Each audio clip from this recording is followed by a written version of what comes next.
feel like the last...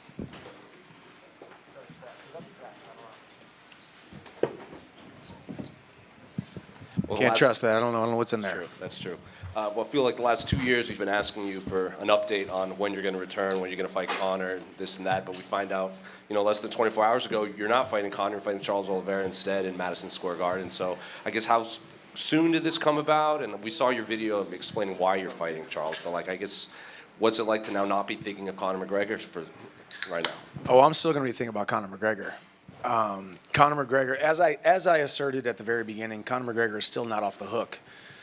Conor McGregor's road back to the UFC still goes through Nashville, Tennessee, and Michael Chandler. We must finish TUF 31.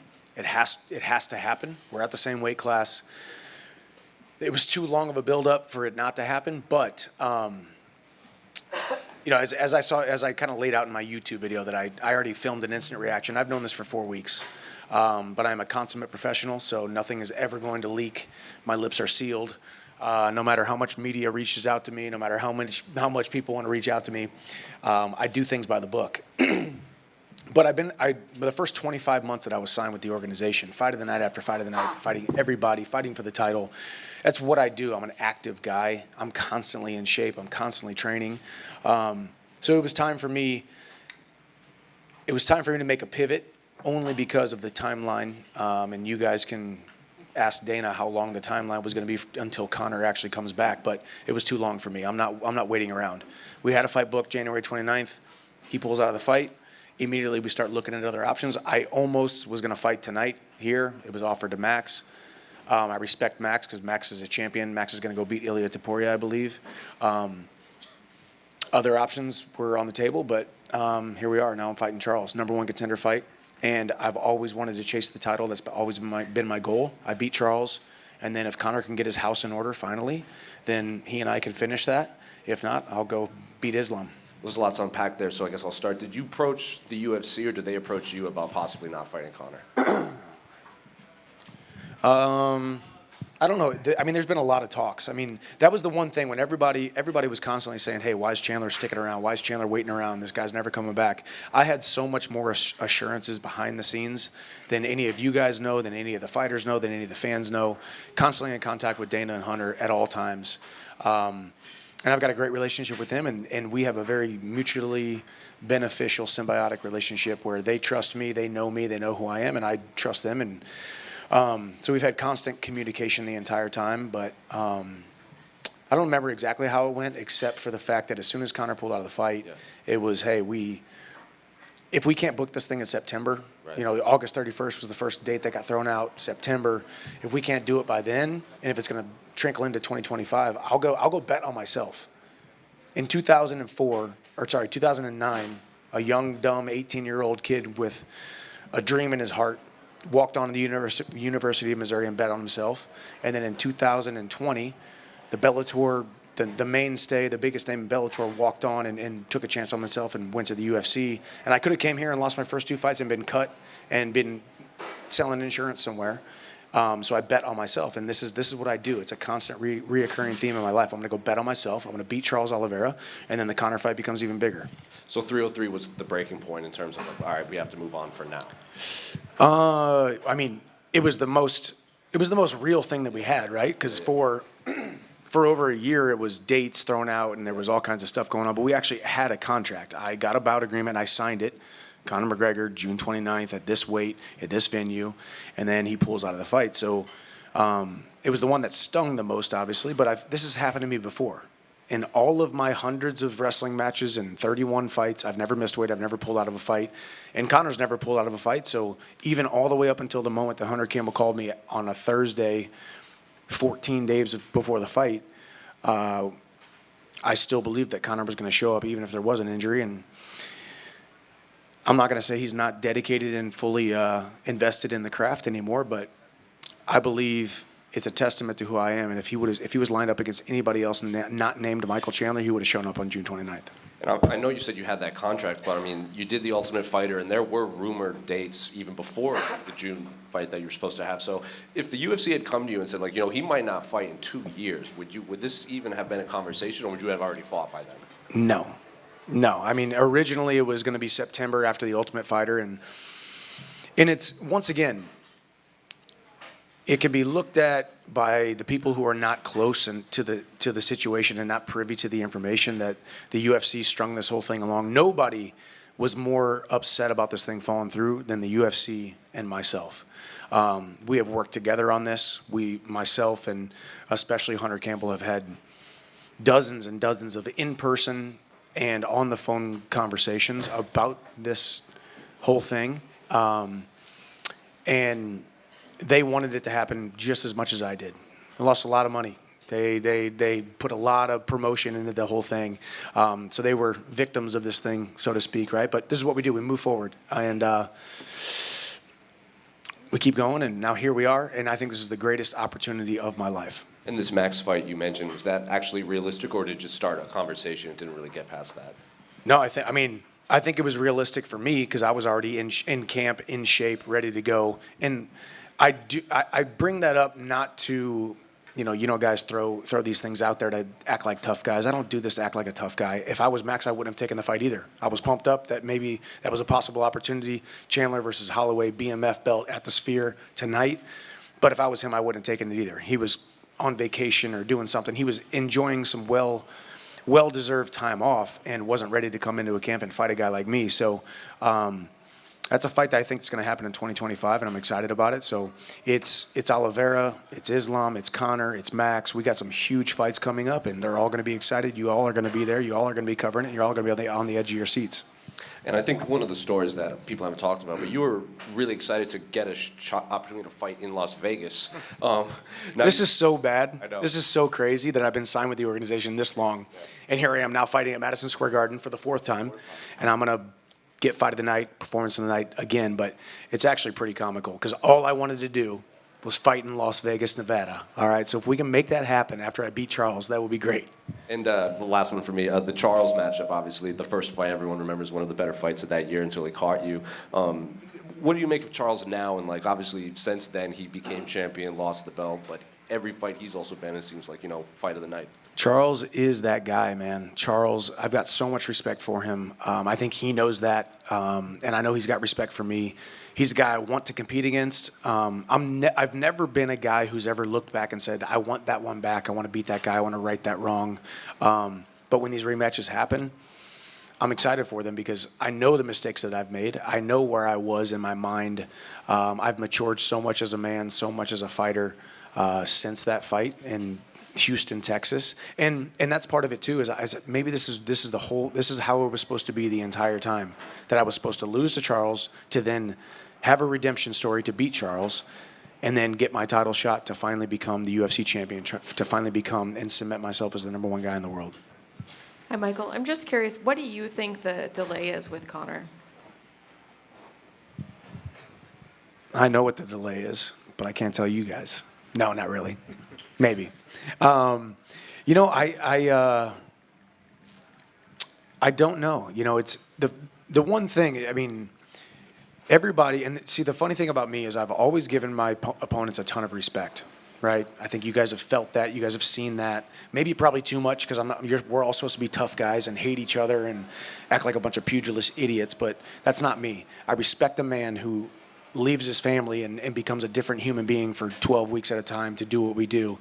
And I look at a guy like Conor, and I respect him and who he is, and there's a difference between booking Conor McGregor for a fight and booking every single person here in Las Vegas tonight, booking me, booking everybody else in the entire sport. It's just different. So there's different things to consider.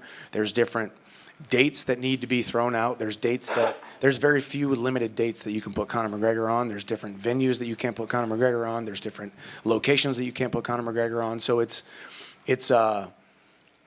bigger and there's a lot more layers. So I can't speak to why it's not happening, but either way, I love the fight against Conor. I will fight Conor in 2025, but right now we're going to pivot and we're going to beat Charles. Has he sent you any DMs? I know he's famous for his social media activity. He is not. He's not. Conor and I haven't spoken since The Ultimate Fighter. Well, I mean, a little bit here on tweets, which is obviously public. You guys can see that stuff.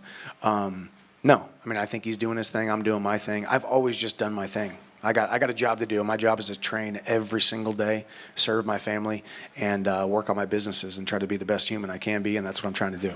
And last one for me. What did you learn about yourself in those years waiting for him? I needed it. I think I needed it. I needed the time away from the sport for a second. I needed to have it taken away from me for a second to really have the gratitude for the sport.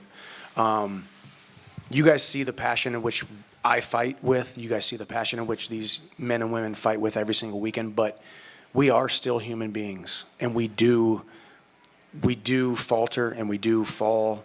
And we do get tired of this thing. It's tough. It's painful. It's sacrifice. It's not fun a lot of the times. And when I came into the UFC and in 25 months had 6 training camps, which is, a full year away from my family, like a full year away from my family, 365 days that my sons didn't get read to at night. My sons didn't have their dad there to feed them at night and pray with them and be there present. And then my wife being a single mom, it takes a toll on you. And every single fight was huge. Every single fight was do or die. Every single fight was scary. So I had to put so much into it. So I got burnt out a little bit. I needed a little bit of time off, and that's the way I looked at it. It was perfect for me. This last training camp didn't result in a fight actually happening, but it was the best training camp of my life. I loved the sport. I served my teammates better. I was a better leader. I was a better man. I was a better fighter. I was more present and more happy, and that's where I still am, and I'm excited to start camp on Monday and fight Charles in 63 days. Michael, Thank you. straight ahead. Without giving away too much, what are some things from the top of your head that you would approach differently for the rematch with Charles Oliveira, where it's preparation or inside the cage itself?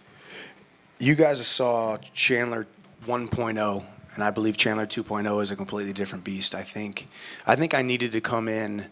I needed to prove myself right away, and I think I asked for the toughest fights right away. I sat in an office here a couple of miles away with Hunter Campbell, and I said, "Hey, Hunter, I want to be a good thing for your organization, and I want to fight the toughest guys right away. I want to fight the toughest competition in the entire world. Throw me into the shark-infested waters, and either I sink or swim. Either I am who I say or I am not." And I had to go out there and I had to try to prove myself. And then this little bit of hiatus away from the sport really made me realize that I was created to become UFC champion. And I'm thinking differently now. I'm approaching the sport differently. I'm approaching training differently. So this Chandler 2.0 is going to be a different beast. And I go out there and I beat Charles Oliveira, not the way that you guys have seen me fight recently. So I needed a moment to step away from the sport. Michael, is part of you pissed off at Conor? No, man. I mean, I'm not going to let another man control my emotions and let another man control my life. Over the last year and a half, it's been an ebb and flow and an up and down of craziness. You guys see the way he lives his life. You guys see the tweets. You guys see the media machine, the constant attention that Conor McGregor is. And me being the guy on the other side, who I'm just a quieter guy by nature when it comes to not trying to put myself in the headlines nonstop and not trying to be a part of the conversation all the time.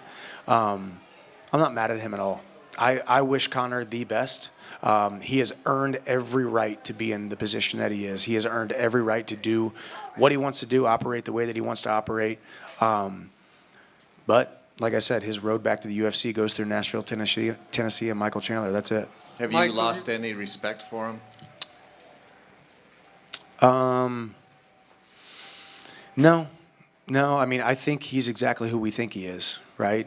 But I don't think he is who we think he is from his public persona. I think he's different than his caricature that he leads on to be. I think he's romantic about the sport. I think he is very grateful for the sport of mixed martial arts. He would not be anything without the sport of mixed martial arts. He would be nothing without the UFC. I think he knows that. He doesn't say it publicly because he's constantly watches and boats and all that stuff, but he's romantic about the sport. He loves the sport. He loves these arenas. We got 6 TVs in here right now. This beautiful event in Las Vegas, Nevada. These men and women pouring their hearts out. He wants that. He needs that, and he will come back to the UFC. And he's going to fight me. Michael, you've never wavered the longest this goes on about you're going to be the guy for Conor when he comes back, even when other names have been floated out there, et cetera, et cetera. Do you remain that confident no matter what happens in these next, let's say, 6 or so months, that you will still be the guy, regardless if another guy, another contender just starts making noise? Yeah, I don't think that happens. I think the public perception is, you know, Conor thinks he can come back and dictate who he comes back and fights. Let him think that.